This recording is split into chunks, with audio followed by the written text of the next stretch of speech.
মাননীয় স্পিকার, আপনাকে ধন্যবাদ। আসলে এটা একটা দুঃখজনক বিষয়। শোক প্রস্তাব একটি দুঃখের বিষয়, আবার প্রস্তাবনাটাও একটা দুঃখের বিষয় যে মনে হয় যেন শোক প্রস্তাবটি এক পেশে করে তৈরি করা হয়েছে।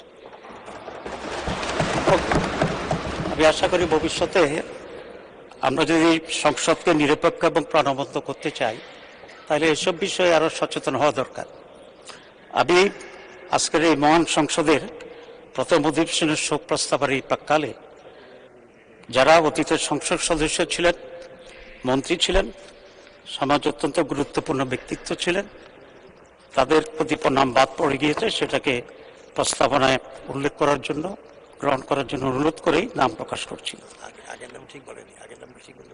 শহীদ মাওলানা মতিউর রহমান নিজামী, শহীদ আল্লামা দেলাওয়ার হোসেন সাইদি, শহীদ মাওলানা আব্দুস সোবহান, মরহুম শেখ আনসার আলী, সাবেক এমপি, এরা সকলেই, মরহুম রিয়াসত আলী, মরহুম প্রিন্সিপাল আব্দুল খালেক মন্ডল, মরহুমা হাফেজা আসমা খাতুন, মরহুমা রোকে আনসার, মরহুমা সুলতানা রাজিয়া, মরহুমা রাশেদা খাতুন, শহীদ আলী হাসান মোহাম্মদ মুজাহিদ, উনি মন্ত্রী ছিলেন,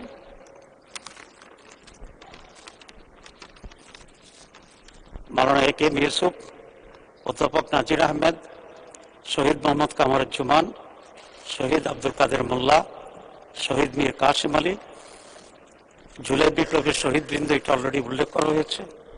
শাপলা চত্বরের হেফাজত ইসলামী, জামাত ইসলামী বলা হয়েছিল, এটা কারেক্ট হবে হেফাজত ইসলামের, সেখানে সমাবেশে যারা শহীদ হয়েছেন তারা, আবু সাহেদ, মীর মুগ্ধ, শহীদ ওয়াসিম, এগুলো আপনি উল্লেখ করেছেন। এছাড়াও জুলাই 2024-এর গণ আন্দোলন বিপ্লবের শাহাদাত বরণকারী প্রায় 2000 শহীদ এবং শহীদ ওসমান আদির প্রতি গভীর শ্রদ্ধা নিবেদনপূর্বক তাদের স্মরণে শোক প্রস্তাব প্রকাশ করছি। ধন্যবাদ মাননীয় স্পিকার। আমি শর্ট করলাম ব্যাপক পরিচয় না দিয়ে, সময়কে সামনে রেখে আপনাকে আবার ধন্যবাদ।